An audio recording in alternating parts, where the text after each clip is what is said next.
오늘 말씀을 중심으로 송이꿀을 먹으라. 이 말씀을 중심으로 전해드리도록 하겠습니다. 꿀, 너무나 우리에게 익숙한 식품이지요. 꿀은 우리에게 꼭 있어야 되는 그런 식품입니다. 누구나 다 잘 알고 있습니다. 꿀이 사람에게 좋은지 나쁜지. 물론 좋은 점도 있고 나쁜 점도 있을 겁니다. 그렇지만 이 꿀의 그 효능을 보게 되면은 좋은 점이 훨씬 많습니다. 가장 먼저 무엇보다도 면역력을 강화시키는 그런 역할을 하게 됩니다. 그리고 피곤할 때 이 꿀을 먹게 되면 피로회복제로서 참 좋다는 것을 알 수가 있습니다.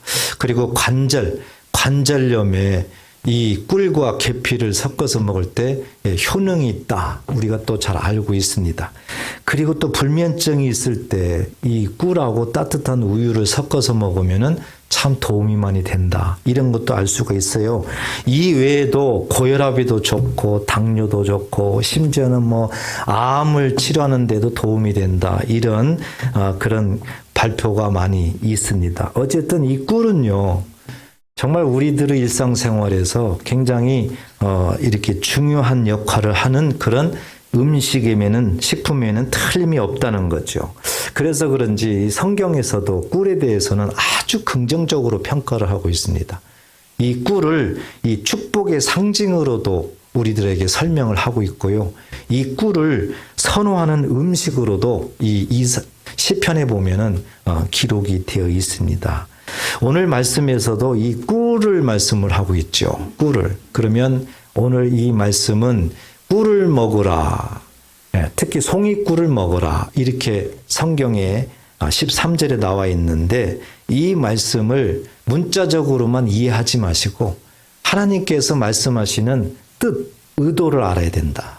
그래서 그 의미를 잘 깨달으면은 오늘 이 시간에 다시 한번 우리들의 마음속에 마음의 기쁨이 일어날 줄 믿습니다. 먼저 13절부터 보면 내 아들아 꿀을 먹으라 그랬습니다. 이것이 좀 하나님의 음성으로 들렸으면 좋겠습니다. 내 아들아, 여기서 하나님께서 자기 이름을 부른다고 마음속에 한번 믿어보십시오. 누구야? 이렇게. 누구야? 꿀을 먹으라. 꿀을 좋아하면은 먹을 것이고 싫어하면은 안 먹을 거죠. 그런데 꿀을 먹으라. 하나님의 음성이니까 아멘 그래야 되겠죠. 그렇죠? 싫어도 아멘 이렇게 해야 되겠죠. 이것이 좋으니라 그랬어요. 분명히 꿀은 좋다. 이렇게 설명을 하고 있죠. 그러니까 이 꿀이 좋다는 것은 우선 건강에 좋은 거 아닙니까? 조금 전에 꿀의 효능을 봤더니 정말 이 건강에 좋은 거죠. 한마디로 얘기해서 우리들 건강에 유익한 것이 꿀이다. 꿀은 유익하다. 이 하나를 좀 이해를 먼저 하시면 좋을 것 같습니다. 그리고 그 다음에 보니까 송이꿀을 먹어라. 이것이 내 입에 다니라 그랬습니다. 자, 이 꿀을 먹게 되면 우리들의 육체가 이 피로 회복이 잘 된다. 이런 사람들이 많이 있고 실제적으로 저도 그렇더라고요. 도움이 되더라고요. 근데 성경에도 보면은 진짜 이 피로 회복제로서 좋다. 이런 성경의 말씀도 있어요. 이 구약 성경에 보면 이 사무엘상 14장 26절에 보면은요. 이때 이제 사울 왕 때인데요. 이 블레셋 나라가 참 그 이스라엘을 괴롭히면서 많은 그런 전쟁도 하고 이렇게 되는 겁니다. 그래서 이 사무엘상 14장 26절에 보면 백성이 숲으로 들어갈 때 꿀이 흐르는 것을 보고도 그들이 맹세를 두려워하여 손을 그 입에 대는 자가 없었으나 그랬어요. 자, 이 상황은 사울이 블레셋과의 이제 어떤 전쟁을 하게 되는데 승리할 때까지는 절대적으로 먹지 말라 했어요. 먹으면은 저주가 있으리라 그랬어요. 그러니까 왕의 명령이기 때문에 만약에 그것을 불순종하고 먹었다가 순간적으로 목숨을 잃을 수가 있죠. 누구도 거기에 두려움이 있기 때문에 그 명령에 순종할 수밖에 없었어요. 그런데 27절에 보면은 요나단이 나옵니다. 요나단은 누굽니까? 사울의 아들입니다. 아들. 네. 요나단은 그의 아버지가 백성에게 맹세하여 명령할 때 듣지 못하였으므로 요나단은 그 왕의 명령을 못 들었대요.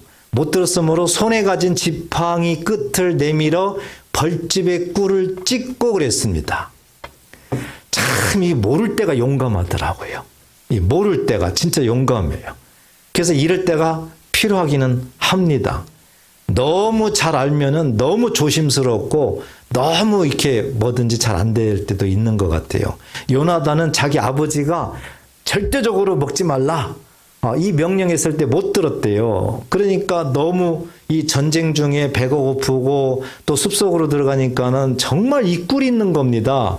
그러니까 그것을 찍어가지고 그걸 먹게 되는 거예요. 자, 찍고 그의 손을 돌려 입에 대매 눈이 어떻게 졌더라? 밝아졌더라. 회복을 의미하는 겁니다. 회복을. 그러니까 이 실질적으로 꿀이 우리들의 일상생활에서 굉장히 회복되는 데 역할을 하는 좋은 식품이라는 것을 성경에서도 우리에게 증명을 하고 있다는 거죠. 이렇게 꿀은 건강에 참 유익한 점이 많다는 것을 13절에서 말씀을 하는데 또 하나 말씀하죠. 송이꿀을 먹으라 그랬어요. 꿀을 먹으라 해놓고 송이꿀을 먹으라. 그리고 이것이 송이꿀을 먹게 되면은 달다 이랬어요. 달다. 앞에서는 꿀을 먹으라 그러니까 좋으니라 그랬거든요. 근데 뒤에서는 송이꿀을 먹으라 달다 그랬어요. 예, 단어가 다르죠. 단어가 달라요. 자, 우선 이 송이꿀이 뭐냐? 송이꿀이 어떤 분이 그러더라고요. 이 버섯, 송이버섯에서도 뭔가 꿀이 나오나요? 막 그러더라고요. 예. 그래서 그 단어만 보면은 뭐 그런 것 같다 뭐 이렇게 생각할 수도 있겠죠. 그런데 아니에요. 이 송이꿀이라는 것은 완전 자연 식품, 천연 식품이에요. 그러니까 이 벌통에서 이 벌집을 꺼내가지고 그 벌집 속에 들어있는 꿀이에요. 그냥 어떤 가공도 하지 아니하고 벌집 속에 들어있는 그 꿀을 송이꿀이라고 해요. 이해되시죠? 예, 그것을 뭐 꺼내서 뭐 어떻게 만들고 이것이 아니라 그냥 벌집 속에 있는 그 자체의 꿀. 예, 벌집 속에서 흘러나오는 그냥 꿀. 그래서 이 꿀이 가장 자연식품, 천연식품이다. 그리고 가장 달고 맛있다. 이렇게 알려져 있습니다. 이것이 송이꿀이라는 거죠. 송이꿀.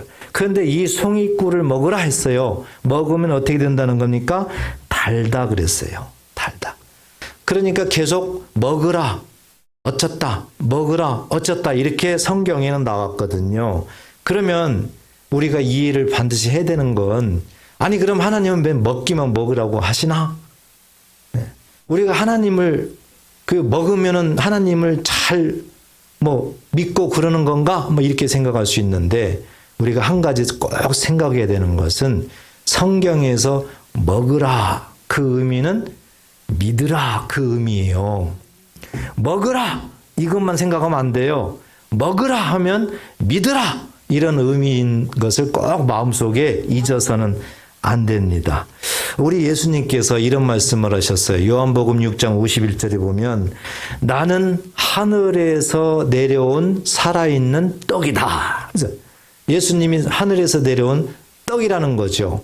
사람이 이 떡을 먹으면 영생하리라 그랬어요. 여기 먹으면 나오죠. 먹으면 영생하리라. 그런데 여러분 우리가 믿음의 눈으로 한번 보세요. 떡 먹는다고 뭐 영생합니까? 아니 그러면 아무나 다 영생하고 모두가 다 영생하게 해요. 떡 안 먹는 사람이 어디에 있겠어요. 그러니까 어떤 인간적인 눈으로 우리가 하나님의 말씀을 보게 되면 전혀 깨달을 수가 없다는 거죠. 분명히 예수님이 말씀했잖아요. 나는 하늘에서 내려온 살아있는 떡이다. 생명의 떡이라 그랬어요. 그러니까 예수님을 상징하죠. 떡은. 그렇죠? 떡을. 그러면은 이 떡을 먹으면 영생하리라. 이 떡이 예수님인데 예수님을 먹으면 영생한대요. 아니면 우리가 식인종입니까? 예수님을 먹게. 영생한다는 거죠. 그럼 이게 무슨 뜻이에요? 예수님을 믿으면 영생하리라. 믿음으로 영생한다는 겁니다. 내가 줄 떡은 이 세상의 생명을 위한 내 살이니라 하시니라. 그러니까 예수님은 이 몸을 비유했지만 실질적으로 예수님을 상징하고 있고, 몸을 떡을 먹으라고 하지만은 예수를 믿으라고 강조를 하고 있는 거다. 그래서 성경에 먹으라 이 말이 나오면은 믿으라 이 말을 꼭 기억하시기를 바랍니다.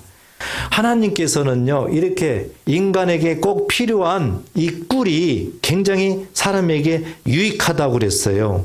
그리고 달다고 그랬어요. 여러분, 다는 것은 맛의 종류죠. 단맛을 보고 인상 쓰고 신경질 내고 막 그러는 사람이 있습니까? 그런 사람은 없잖아요. 단맛인데. 어떤 걸 비유하는 거예요? 기쁨을 비유하고 있는 거예요. 기쁨, 즐거움을 비유하고 있는 겁니다. 달다. 성경에서 달다. 이것은. 그러니까 꿀이 사람에게 이렇게 몸에도 유익하고 기쁨과 즐거움을 준다는 것을 성경에서도 인정을 하고 있다. 그렇지만 우리가 이 말씀을 왜 기록했는가를 꼭 알아야 됩니다. 왜 기록했을까요? 하나님께서 하나님의 어떤 뜻을, 하나님의 나라를 가르쳐 주기 위해서 이 땅에 있는 것 중에서 가장 근접한, 가장 유익한 비유를 같이 들어서 하나님의 말씀을 깨닫게 하는 거거든요. 그렇다면은 이 꿀을, 보이는 꿀, 우리에게 유익한 꿀을 보여줌으로 인해 가지고 하나님께서 하나님의 나라의 것을 무엇을 깨닫게 하시는가, 요 부분을 우리가 알아야 되고, 어찌 보면은 거기에 하나님의 핵심, 하나님의 의도가 있는 겁니다. 거기에. 그러니까 13절 같은 경우는 인간적인, 육체적인 어떤 그런 유익함, 그런 기쁨, 이런 것들을 꿀을 통해서 설명을 했죠. 그렇다면은 14절에서는 하나님께서 이제 원하시는 것, 하나님이 이 말씀을 왜 기록했는가, 하나님의 의도가 분명히 담겨져 있다는 거지요. 그래서 14절을 보게 되면은 지혜가 내 영혼에게 이와 같은 줄 알라 그랬어요. 지혜. 이와 같은 줄 알라가, 이와 같은 건 뭡니까? 13절이죠. 그러니까 지혜를 설명하기 위해서 꿀을 하나님께서 설명하고 있다. 아, 꿀은 누구나 다 쉽게 이해되잖아요. 지금 제가 설명한 이 꿀에 대해서 굉장히 어려운 게 있습니까? 아니잖아요. 우리가 살면서 그냥 다 경험하는 그런 것이잖아요. 이렇게 쉽게 하나님께서 이해를 시킨 다음에 이제 하나님이 하시고자 하는 하나님의 말씀인데 바로 지혜를 말씀하고 있다는 거죠. 14절 보면 지혜가 내 영혼에게 이와 같은 줄 알라. 이것을 얻으면 정령이 내 장래가 있겠고 내 소망이 끊어지지 아니하리라. 여러분, 믿음의 눈으로 보면은요, 13절은 이제 아무것도 아닙니다. 14절에 비하면은요, 13절은 아무것도 아니에요. 뭐 유익하다, 달다, 그것은 한 문제가 아닌 거예요. 14절 보면은 엄청난 하나님의 그 복이 담겨져 있다는 거죠. 장래까지 말을 하고 소망까지 말을 하고 있는 겁니다. 여기에서 이 장래라는 것은 우리가 살아있을 때 하나님께서 주시는 어떤 복에 대해서 언급을 하는 거고요. 이 소망이라는 것은 우리가 죽었을 때까지예요. 우리가 영생을 얻을 때까지예요. 어떤 그런 소망의 측면을 언급을 하고 있는 거죠. 그러니까 하나님이 우리에게 주시고자 하는 그 영역이 너무 넓은 겁니다. 이것을 설명하기 위해서 13절에 송이꿀을 비유를 하면서 이렇게 설명을 하고 있다. 그래서 우리는 오늘 이 시간에 이 꿀을 통해서, 송이꿀을 통해서 지혜를 마음에 담아야 된다. 지혜가 여러분들 마음속에 꿈틀거리시기를 축복합니다. 그래서 먼저 이 말씀을 이제 마음에 잘 깨닫고 정리하기 위해서는 우리가 알고 있는 하나님의 말씀에 대해서 한 가지 마음속에 잘 정리해야 될 것이 있습니다. 우리가 가장 먼저 가장 많이 듣는 것은 항상 말씀 그러죠. 따바르라고 하는데요. 이 말씀 그런단 말이죠. 말씀. 그래서 이 말씀에 대해서 우리가 먼저 잘 정리를 해야 돼요. 우리가 믿고 있는 하나님, 또 예수님, 또 성령님, 우리는 삼위일체라고 부릅니다. 그렇죠? 자, 이 부분이 마음속에 편안하게 정리가 돼야 됩니다. 정리가 돼요. 서로 따로따로 돌면은 안 되는 거예요. 이 창세기 때부터 보면은 태초에 하나님이 이렇게 말씀하고요. 창세기 1장 26절에 보면 우리가 복수로 나와요. 우리가 우리 형상대로 사람을 만들자. 이렇게 성경에 나와 있죠. 그러니까 우리가 여기에서는 하나님, 예수님, 성령님을 예표를 하고 있습니다. 그리고 신약에 오면은 요한복음 1장 1절에 보면 말씀은 곧 하나님이시니라 그랬어요. 그러니까 이 말씀 자체를 하나님으로 우리들한테 보여주고 있습니다. 말씀을요. 또 요한복음 1장 14절에 보면 말씀이 육신이 되어 우리 가운데 거하심에 우리가 그의 영광을 보니 아버지의 독생자의 영광이요 은혜와 진리가 충만하더라 그랬습니다. 그 모습으로 이 땅에 오신 분이 예수님이세요. 그러니까 말씀은 예수님이시니 이렇게 우리에게 보여주고 있는 겁니다. 그리고 또 요한복음 6장 63절에 보면 살리는 것은 영이요 육은 무익하니라 하면서 내가 너희에게 이른 말이 영이요 생명이니라 그랬습니다. 하나님의 말씀이 영이라는 거죠. 그때 영은 성령을 의미합니다. 성령. 그러니까 말씀은 성령이시니 그랬죠. 그러니까 우리가 하나님의 말씀 그러면 좀 구체적으로 하나님의 말씀은 하나님이시고 말씀은 예수님이시고 말씀은 성령님이시구나. 말씀으로 다 통일하셨구나. 이것을 마음에 늘 잊지 마세요. 이것을. 자, 그리고 또 한 가지는 그러면 이제 하나님께서 이렇게 우리에게 보여줬는데 분명히 성령을 조금 더 우리가 이해를 해야 되고 예수님을 조금 더 이해를 해야 돼요. 이해를 해. 어떤 부분에서 이해를 해야 되느냐? 이사야 11장 2절에 보면 이런 말씀이 있습니다. 그의 위에 그랬어요. 그의 위에 여호와의 영 그랬어요. 그의 위는 1절에 보면 이 가지가 나오고 열매가 나오고 이런 것들이 나와요. 그러면 그렇게 열매 맺는 어떤 그 위 이렇게 되겠죠. 여호와의 영 그랬어요. 여호와의 영은 하나님의 영이죠. 또 하나님의 영은 예수님의 영입니다. 예수님의 영은 성령을 또 의미하고 있는 거죠. 그래서 여호와의 영 해놓고 곧, 곧은 수학에서 뭐하고 같을까요? 이퀄, 동격이에요. 동격. 알죠? 동격.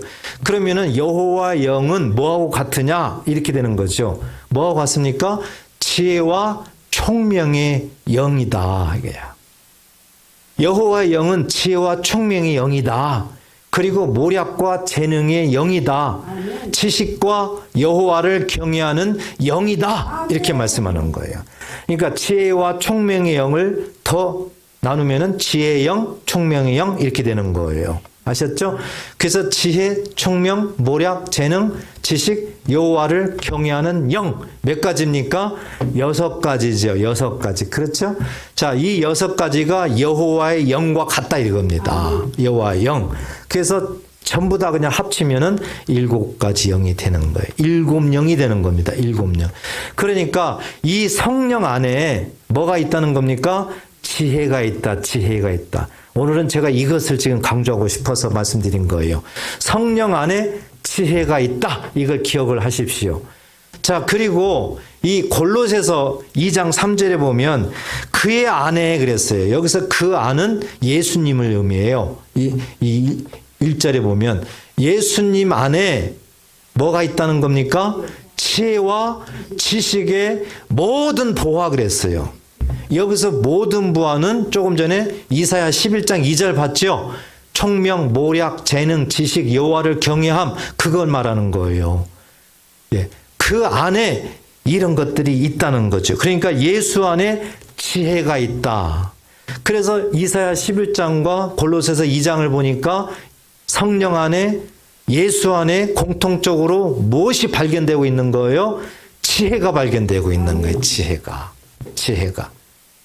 그런데 하나님도 예수님도 성령님도 전부 다 말씀으로 하나님이 딱 묶어주시잖아요. 그러니까 여러분, 지금 제가 하나님 말씀만을 계속 전하는데 정신이 집중이 안 되고 딴 생각을 하고 멍하면 아무 재미도 없고요. 무슨 소리 하는가도 잘 몰라요. 그렇지만 잘 따라오면은 딱 줄 서는다는 것을, 딱 한 줄로 딱 정리해 준다는 것을 알 수가 있습니다. 그래서 이 말씀이 예수님 성령님 안에 지혜가 있다. 이것을 덧붙여 봤더니 말씀은 지혜다. 이렇게 되는 거예요. 오늘 14절에서 지혜가 나오죠. 지혜. 제가 왜 이렇게 자꾸 설명드리느냐. 이 지혜 그러면 말씀이다. 이렇게 생각하라는 거고, 이 말씀이다 그러면 하나님, 예수님, 성령님을 생각하라는 거예요. 영역을 계속 넓히려고 제가 이렇게 강조를 하고 있습니다. 저는요, 이게 너무 중요해요. 신앙생활하면서 정말 믿음이 있노라 하면서 이 영역에서 가물가물하면은요, 아직 아니에요. 이것이 마음에 확 와닿아야 됩니다. 그럴 때 하나님 말씀이 살았고 운동력이 있어요. 돌아다녀요. 하나님 말씀. 그리고 어떤 말씀이든지 간에 내 속에서 막 감사가 나오고 생명화되는 겁니다. 그래서 하나님 말씀은 사람의 관점이 아닌 그런 하나님의 관점으로 깨달으셔야 그 말씀 속에서 내가 살아나는 거예요. 그래서 지혜를 이렇게 계속 설명을 드리고 있는 겁니다. 자, 이렇게 지혜가 내 영혼의 꿀처럼, 송이꿀처럼 된다는 거죠. 우리가 꿀을 받잖아요. 몸에 유익했고 굉장히 기쁨이 있다고 그랬잖아요. 그렇다면 지혜가 그렇다는 거죠. 지혜가 우리들의 삶에 유익이 있다는 거예요. 지혜를 통해서 우리에게 기쁨이 일어나겠다는 거죠. 그런데 지혜가 뭔가 봤더니 말씀이었다 그랬죠. 말씀이었다.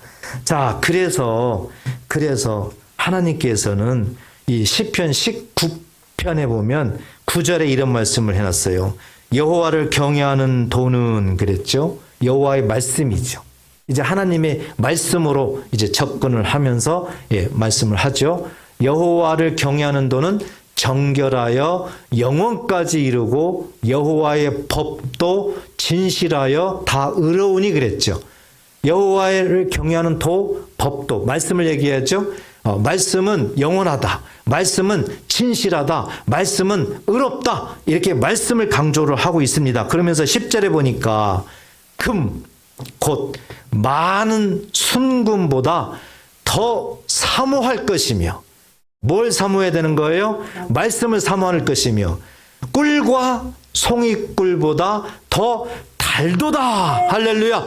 말씀이 꿀과 송이꿀보다 더 달다. 이렇게 말씀을 하고 있어요. 그러면서 시편 기자는 11절에 보니까 또 주의 종이 이것으로 경고를 받고 그랬어요. 이것이 뭡니까? 말씀이죠.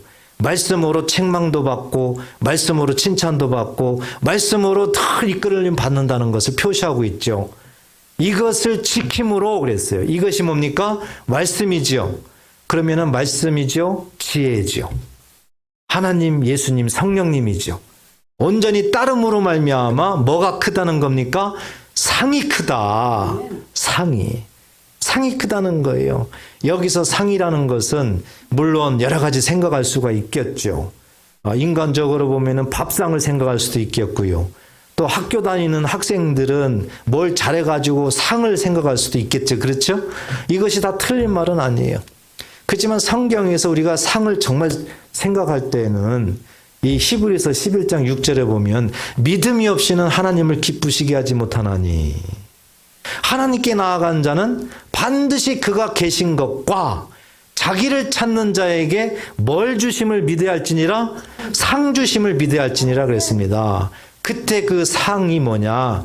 하나님께서 약속하신 그 약속의 말씀이 우리들의 삶에 이루어지게 해주겠다. 경험되게 해주겠다. 그래서 말씀이 경험되는 거, 그것이 상인 줄 믿으시기 바랍니다. 그러니까 하나님의 말씀으로 늘 이끌림 받고 말씀이 꿀보다 송이꿀보다 더 달다, 이런 모습의 자녀들에게는 늘 상이 있다는 거예요. 네. 그래서 우리가 신앙생활하면서 이 상을 받아야, 이 상이 우리들의 삶에 직접적으로 보여야 우리가 세상을 살 수 있죠. 이게 없으면은요, 이 세상 살기가 너무 힘듭니다. 고난과 어려움이 연속되는 곳이 이 세상입니다. 아무리 예수님처럼 살아도 우리는 인간입니다. 그렇기 때문에 좋을 때는 한없이 좋아요. 그렇지만 어려운 일이 생기면은 내가 언제 과거에 그랬냐, 없어져요. 그리고 세상 모드로 가는 거지. 이게 인생이거든요. 그렇지만 하나님의 말씀이 경험돼 봐요. 하나님의 말씀대로 내가 삶 속에서 딱 경험돼 봐요. 어려운 일 당할 때 표가 나요. 그래도 그 하나님을 의지하게 됩니다. 나를 이 상황에서 이끌어 가신 하나님이다. 내가 이 역경 속에서도 고난 속에서도 하나님이 나와 함께 하시고 약속대로 나를 이렇게 이끌어 가셨다. 이 믿음이 생기는 겁니다. 그래서 흔들림 속에서도 다시 한번 자리 정렬해서 다시 한번 딛고 일어나가고 이렇게 되는 거죠. 그래서 우리는 하나님의 말씀을 묵상하고 하나님의 말씀을 앞에 놓고 꿀보다 송이꿀보다 달아야 된다는 겁니다. 이게 중요한 거예요. 누구나 다 성경이 읽죠. 그렇지만 여러분 한번 생각해 보세요. 정말 송이꿀보다 답니까? 하나님 말씀 읽을 때 정말 꿀보다 달던가요? 아마 그런 분들 많지 않을 겁니다. 그냥 형식적이에요. 오늘 4장 읽으세요. 그러니까 뭐 그냥 4장 읽느라고 바쁘고 무슨 내용인지도 모르고 4장 읽었으면 읽었다 오늘. 아마 그럴 겁니다. 물론 읽지 않는 것보다는 좋겠죠. 그렇지만 별로 유익이 없다니까요. 그래서 송이꿀보다 하나님의 말씀을 내가 대할 때는 더 달아야 된다. 이것이 숙제인데 이렇게 되기 위해서 딱 하나만 잘하면 돼요. 사모함이에요. 아멘. 사모함. 하나님의 말씀을 내가 사모해야 돼요. 내가 하나님 말씀을 깨닫기를, 하나님 말씀 알기를 간절해야 됩니다. 아멘. 간절하게 하나님 앞에 기도하면서 하나님, 저 하나님 알고 싶어요. 하나님 말씀 깨닫기를 원해요. 오늘 저를 좀 도와주세요. 간절해야 돼요. 반드시 하나님은 사모하는 심령을 만족해 하신다. 반드시 하나님 응답하십니다. 그래서 이것을 경험을 해야 돼요. 경험을. 하나님 말씀이 꿀보다 송이꿀보다 이 달다. 이걸 경험한 분들은요, 정말 제가 이렇게 말하면은 그게 무슨 말인지 알 겁니다. 저도 그럴 때는 너무 많이 있었어요. 특히 저 같은 경우는 모세 오경, 창세기, 출애굽기, 레위기, 민수기, 신명기 이 영역을 읽을 때 뭐 별로 재미도 없는데, 그렇죠? 그런데 얼마나 그게 정말 꿀보다 송이꿀보다 더 달다, 이걸 제가 경험한 거죠. 그리고 제가 주인공이 돼서 그 길을 따라다니는데요, 얼마나 맛있는지 몰라요. 얼마나. 시간 가는 줄 몰라요. 시간 가는 줄. 그런데 그 말씀이 잊어버린 것 같은데 아니에요. 늘 이 속에 있는 거예요. 그리고 필요할 때는요, 생각이 나는 겁니다. 저는 참 외우는 거 잘 못하는 사람입니다. 그런데 하나님 말씀을 전할 때 보면은 저도 모르게 그냥 이렇게 나오는 게 너무 많아요. 나오는 게. 하나님의 말씀은 우리가 정말 사모함으로 들어야 돼요. 사모함으로. 어떤 문자적인 어떤 그런 책이다, 절대 그런 생각조차도 하지 마세요. 하나님 자체라고 그랬잖아요, 말씀은. 예수님 자체라고 그랬잖아요. 성령님 자체라고 그랬잖아요. 그러니까 다 사모하십시오. 간절하십시오. 제가 이것을 알기를 그토록 원하는 마음으로 기도하면서 한번 말씀을 대해 보십시오. 달라요. 그래서 꼭 경험하시기를 주의 이름으로 축복합니다. 14절에서 이 지혜에 대해서 그렇게도 하나님은 우리들에게 지혜를 얻기를, 그리고 지혜롭게 삶을 살기를, 그래서 하나님이 주신 놀라운 은혜를 받고 누리기를 이토록 하나님은 그렇게도 원하시는 거예요. 그걸 위해서 꿀을 부여하는 거예요. 송이꿀을. 그렇기 때문에 우리는 지혜에 대해서 많이 알아야 돼요. 영역을 넓히고 그래서 늘 일상 속에서 지혜자가 돼야 된다. 우리에게 하나님은 강조를 하고 있습니다. 그래서 우리가 이 지혜를 얻기 위해서는 제가 이 사모해야 된다 이 말씀을 드렸죠. 하나님 말씀을 늘 좋아해야 돼요. 네. 늘 좋아해야 돼. 즐겨야 됩니다. 말씀을 듣는 것도 좋아하고 읽는 것도 좋아하고 좋아해야 돼요. 그래야 지혜자가 됩니다. 하나님은 길을 다 만들어 놓으셨어요. 우리가 이 길만 따라가면 돼요. 그러니까 늘 말씀을 가까이 하기를 좋아한다. 좋아하게 되면은 반드시 하나님께서 우리에게 기쁨도 주고 지혜 가운데 우리를 인도하는 거죠. 시편 119편 174절에 보면 시편 기자가 이렇게 찬양합니다. 여호와여 내가 주의 구원을 사모하였사오며. 시편 기자는 구원이 뭔가를 알아요. 여러분 구원이 뭡니까? 뭐 10원 밑에가 구원입니까? 예. 구원이라는 것은 또 어떤 분들은 죽으면은 천국 간다. 이걸 구원이라고만 해요. 틀린 말 아니에요. 맞아요. 근데 그것은 영의 구원이에요. 나중에 우리가 죽었을 때 문제예요. 중요한 것은 살아있을 때입니다. 살아있을 때 하나님을 믿고 예수님을 믿으면 뭔가 표가 나야 되고요. 뭔가 세상 사람들이 누리지 못하는 그 어떤 것을 누려야 되는 거죠. 그래서 살아있을 때, 내가 병들었을 때 하나님께서 하늘문을 여시고 치료광선을 바라시고 채찍에 맞음으로 나음을 입었다는 약속의 말씀대로 우리를 회복시키시고 우리를 치료하신다면은 그것이 구원이에요. 그것이 내가 어떤 문제, 내가 원하는 거 그런 것들이 하나님의 은혜로 문제가 해결됐다든지 응답됐다든지 그것이 구원이라고요. 아멘. 살아있을 때 구원. 육의 구원이라고 하죠. 쉽게. 그렇기 때문에 시편 기자는 그걸 압니다. 구원에 대해서. 여호와여 내가 주의 구원을 사모하였사오며. 얼마나 그 하나님 은혜를 경험하면서 사모하길래 이렇게 말씀을 하느냐. 그러면서 주의 율법을 즐거워하나이다. 아멘. 하나님의 은혜를 받는 자들의 그 공통점이 하나님의 말씀을 즐거워한다는 거예요. 좋아한다는 겁니다.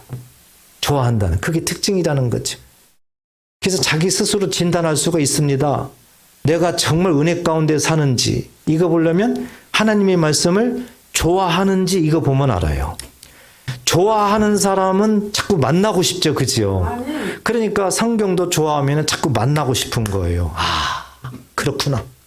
내가 주일날 교회 갔다 와가지고 성경 어디다 놓고 일주일간 어디 있는지도 모르고 그 다음 주 교회 가려니까는 성경책을 찾는구나. 이야, 그렇다면 내가 성경을 얼마나 좋아하는가. 거꾸로 들으시면 됩니다. 거꾸로.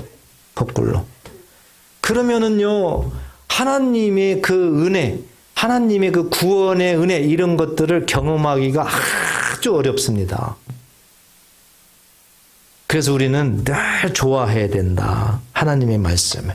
그래서 말씀을 좋아하면은 말씀은 지혜이기 때문에 지혜가 드러나게 돼 있는 거죠. 지혜가.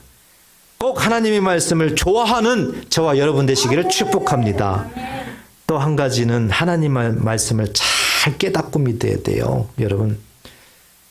똑같이 하나님의 말씀을 깨닫는 것 같아도 그렇지 않아요. 정말 잘 깨달아야 돼요. 오늘 13절에서 보면 송이꿀을 통해서 우리가 지혜를 얻을 수가 있어요.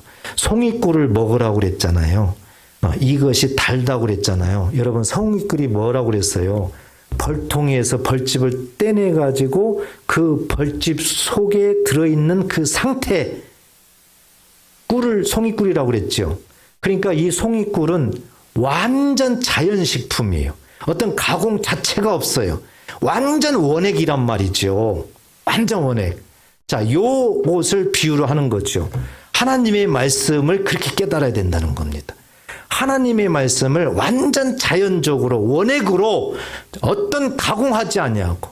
가공이 뭡니까? 인간의 어떤 생각이나 방법이나 억지로 푸는 거나 이런 자체가 아닌 완전히 하나님의 음성으로 하나님의 관점에서 하나님의 의도대로 원저자의 의도대로 하나님의 말씀을 깨달아야 된다. 그리고 그것을 잘 믿어야 된다. 이것을 송이꿀을 통해서 우리들에게 비유로 말씀하고 있는 거죠. 그렇기 때문에 하나님의 말씀을 여러분 잘 깨달아야 돼요.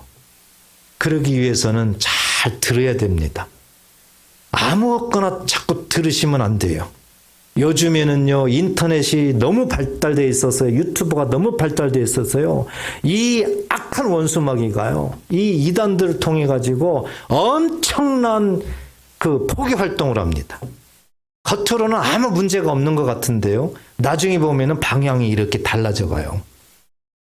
그렇기 때문에 성경을 잘 모르고 인터넷을 여기저기에 잘 들어가는 사람들은요, 굉장히 사단으로부터 이 미혹당하기 좋은 사람이에요. 그렇기 때문에 잘 분별하셔야 되는 겁니다. 네. 같은 것 같은데 나중에 꼬리가 이렇게 방향이 달라지면서 우리 쇠뇌가 엉뚱한 데로 가게 돼 있어요. 그렇기 때문에 오직 사람의 말도 아니에요. 오직 하나님의 말씀만을 자꾸 마음속에 담고 그 말씀을 정말 원액으로 가공되지 아니한 순수한 말씀으로 내가 자꾸 따라가서 깨달았고 믿어야만 온전히 하나님과 합할 수가 있습니다. 그래서 우리가 신앙생활할 때 정말 중요해요. 어떤 분들은 그런 말을 많이 해요. 특히 이단에 빠져 있는 분들 나중에 이렇게 돌아와서 뭐 얘기하고 이렇게 얘기할 때 보면은요, 저는 잘못한 거 없대요. 왜요? 저를 유혹해가지고 저를 데리고 갔기 때문에 제가 끌려간 거니까 제가 잘못이 없대. 네. 그리고 그 사람이 그렇게 가르쳐서 저는 그대로 배웠기 때문에 저는 잘못이 없대요. 그렇게 말하는 사람들이 있더라고요. 그래서 제가 에스겔서 14장 10절을 펴보라고 이렇게 하면서 거기를 펴보라고 그러니까는 이제 눈이 깜빡깜빡 하죠. 예. 거기 보면은 선지자가 나오거든요. 예. 선지자가 잘못 가르치는 선지자가 이 잘못 가르쳤어요. 듣는 사람도 그렇게 배웠어요. 근데 거기는 뭐라고 하냐면은 그것이 죄라는 건데 죄가 같으니라 그랬어요. 예. 가르치는 자나 듣는 자나 잘못 배우면은 죄가 같으니라, 일반이라. 그러니까 핑계를 댈 수가 없다. 그래서 모든 건 내 책임인 거예요. 아무리 내가 잘못 배웠어도 그것으로 인해 가지고 하나님 앞에 내가 책임을 져야 돼요. 내가 심판을 받아야 돼요. 나중에 마지막 때가 되면 계시록 22장 18절에 보면 내가 이 두루마리의 예언의 말씀을 듣는 모든 사람에게 증언하노니, 모든 사람에게 선포하는 겁니다. 만일 누구든지 이것들 외에, 이것들은 뭐예요? 하나님이 가르쳐 주신 말씀들 계시죠? 이것들 외에 더하면, 내 말을 섞으면, 인간적인 어떤 그런 억지로 뭔가를 더하면 하나님이 이 두루마리에 기록된 재앙들을 그에게 더하실 것이요 그랬어요. 더하실 것이요. 그러니까 완전히 아주 재앙에 파묻히는 거예요. 재앙에. 하나님의 말씀은 말씀대로만 깨달아야 돼. 말씀대로. 거기에 더하면 안 돼요. 내 생각을 갖다 보태면 안 된다고요. 말씀대로만 전해야 됩니다. 그 다음에 반대로 19절에 보니까 만일 누구든지 그 두루마리의 예언의 말씀에서 제하여 버리면, 하나님 말씀이 10개가 기록되어 있는데 2개를 빼버려요. 2개를. 그러면 어떻게 되는 거예요? 하나님이 이 두루마리에 기록된 생명나무와 및 거룩한 성의 참여함을 제하여 버리시리라. 생명에 동참할 수가 없게 만든다는 겁니다. 생명이. 그러니까 하나님의 말씀을 말씀대로 고지고대로 송이꿀처럼 그렇게 깨닫고 믿고 따라가는 것이 얼마나 중요한가를 우리에게 경계하게 만들죠. 여러분, 말씀을 잘못 배운다고 해서 핑계댈 것이 없다. 하나님의 말씀을 내가 잘 듣고 잘 깨닫고 잘 따라가는 것은 내 몫입니다. 내 몫이에요. 그래서 모든 건 나한테 달려있는 겁니다. 절대 누구 핑계댈 수가 없어요. 환경에 핑계댈 수도 없어요. 다 내 것이 되는 거기 때문에. 오늘 말씀을 다시 한번 정리합니다. 하나님은 그토록 우리에게 하나님의 지혜 가운데 지혜를 얻어서 지혜로운 삶을 살기를, 그래서 세상에서 필요한 것들을 하나님께서 주셔서 경험하고 승리하고 주님 오실 때까지 늘 주님과 동행하기를 원함으로 우리가 쉽게 인생에서 살면서 쉽게 접하고 있는 꿀, 송이꿀, 이것을 지혜로 비유하면서 꿀의 유익성, 이것처럼 지혜를 얻으면 유익하다. 꿀이 달다. 어떤 미각적인 그런 기쁨과 즐거움을 통해서 우리가 지혜를 얻게 되면은 삶 속에서 하나님 앞에 응답도 받고 기쁨을 얻게 되고 성령의 능력도 받게 되고 모든 것들을 다 기쁨으로 얻을 수가 있다. 아멘. 그러니까 지혜를 반드시 얻어야 된다. 이 얻을 때 미지근하게 하지 말고 먹으라 그랬잖아요. 여러분, 먹으라는 의미는 굉장히 적극적인 표현이에요. 한번 밥상 보세요. 먹어. 그럼 내가 행동을 해서 먹어, 이 뜻이잖아요. 만약에 이 손이 안 움직이면 먹을 수가 없잖아요. 누가 떠먹여 주기를 바라는 거지. 먹으라는 적극성을 얘기하는 겁니다. 그래서 지혜를 얻는 데는 적극적이어야 된다는 것을 우리한테 말씀을 하죠. 자꾸 찾아야 되는 겁니다. 두드려야 되는 거예요. 이것이 하나님의 마음, 그토록 우리를 사랑하는. 어떤 사람들은 몸에 좋다 그러면은요, 멀리까지 가서 사 먹잖아요. 심지어 어떤 분들은 막 외국까지도 가더라고요. 몸에 좋다 하면은 비싼 돈 주고도 막 사 먹는 분들이 있어요. 그런데 여러분 생각해 보세요. 하나님의 지혜는 우리들의 삶에 꿀과 송이꿀보다 비교할 수 없는 엄청난 유익을 주죠. 우리들을 구원으로 인도하죠. 우리들이 이길 수 있는 힘을 주죠. 치료하시죠. 회복시키시죠. 아멘. 기쁨을 주시죠. 아멘. 엄청난 하나님의 은혜인 겁니다. 지혜라는 것이요. 그런데 왜 그런 지혜를 열심히 찾지 않을까요? 왜 그러한 지혜를 중요하게 여기지 않을까요? 왜 그러한 지혜를 순종하지 않을까요? 우리는. 기도하겠습니다. 하나님 아버지,